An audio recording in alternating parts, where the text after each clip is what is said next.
So, hi mga kabaro, meron lang akong gustong i-share sa inyo na isang story about sa isang ina, no? Kasi grabe yung suporta at pagmamahal niya sa kanyang anak para lang matupad yung pangarap nito na maging isang seaman. So, nag-message siya sa akin noong December 20, 2021. So, almost 4 years na rin, no? Hello, good eve.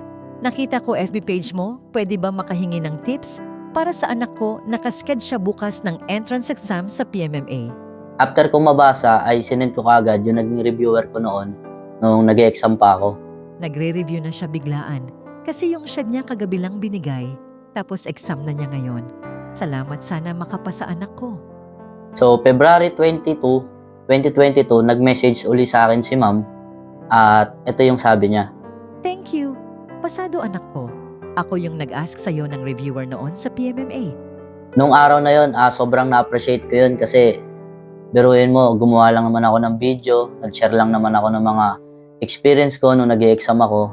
At ang nakakatuwa rin kasi, binalikan ako ni ma'am, nag-message siya sa akin na nagpapasalamat siya, no? Kaya sobrang nakakatuwa, no? Thank you ng marami. Pagpalain ka pa ng may kapal sa ginagawa mong kabutihan sa kapwa. So, nag-message ulit sa akin si ma'am at nagtanong siya kung paano naman makapasa ng neuro exam sa PMMA. And then, sinend ko agad yung mga tips ko kasi naipasa ko rin yung exam nun eh. Then, after ko nun, nag-exam din ako ng neuro exam at sinare ko rin yung tips ko doon kung paano naman makapasa. And after nun, wala naman akong balita about dun sa neuro exam nung anak niya. Pero ang kinagandahan, March 31, 2022, nag-message sa akin uli si ma'am. Hindi para sabihin na nakapasa yung anak niya sa PMMA, kundi nakapasa sa ibang academy pa, no? Which is yung NYK. Good AM, share ko lang. Nakapasa din yung anak ko sa NYK. Ano kaya mas maganda na pag-focusan niya? Ang tanong ni ma'am is kung saang academy dapat mag-focus yung anak niya para makapasok. So, way back noong senior high school pa lang ako, bago ako makagraduate, nag-try na ako mag-exam o yung tinatawag na entrance exam sa mga academy, no? Which is sa PMMA, sa MAAP, sa Mall Magsaysay, at sa NYK. So, nung time na yon, ang kinagandahan kasi, meron kang option, no? Yung option na yon is, kahit saan doon, pumasa ka man o hindi, at least meron kang mga trinay na mga schools para meron kang mapapasukan pagdating ng college mo. Ang kinagandahan naman kasi sa anak niya, nakapasa yun sa dalawang academy. So, kung bumagsak man siya doon sa isang academy, at least meron pang isa. At noong August 12, 2022, nag-message sa akin si ma'am. Hello, good PM. Thank you sa mga tips. Sa NYK na nakapasok yung anak ko, out of 1,000 plus passers, 70 lang nakapasok, 35 engine, and 35 transpo. Ang nakakatawa kasi ay nakapasok na yung anak niya, no, sa NYK Academy. At noong April 11, 2024, nag-message uli siya sa akin, no? Hello, good AM. Halos magdalawang taon na nung nag-message ako sa'yo at salamat at napansin mo. Eto na ngayon, anak ko sa NTMA, honor pin at training officer pa. Grabe, astig lang.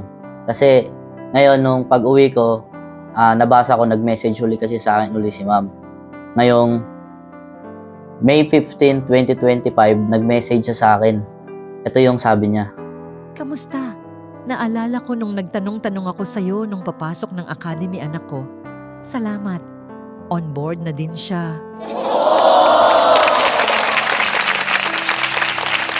Grabe yon, wow. Kasi akalain mo yung anak niya is natupad na yung pangarap. At yung journey namin ni ma'am sa conversation, kung nababasa nyo nga, is sobrang tagal na. Simula nung 2021 hanggang 2025. Ang nakakatuwa kasi doon is binabalik-balikan ako ni ma'am every time merong nangyayaring maganda sa anak niya. At nakakatuwa uli kasi panay siya pasalamat sa akin. Grabe yung parang impact nun para sa kanila. At natutuwa ako kasi syempre nagsimula lang naman ako gumawa ng video para lang din talaga makatulong eh. Hindi ko akalain na mas grabe pa yung maitutulong nun. At shinare ko lang din naman yung naging experience ko nung time na nag-e-exam ako. nung time na nagre-review ako, nagbigay lang ako ng tips, no?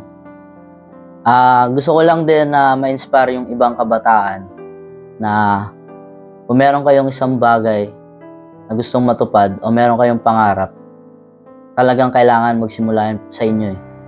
At yung suporta ng magulang nyo o ng kahit na sino, tuparin nyo, no? Huwag nyong hayaan na maging multo siya balang araw. So, yun lang, no? Maraming salamat sa panonood nyo. Sana nagustuhan nyo tong story na to na nangyari. Yun lang. Maraming salamat. Peace.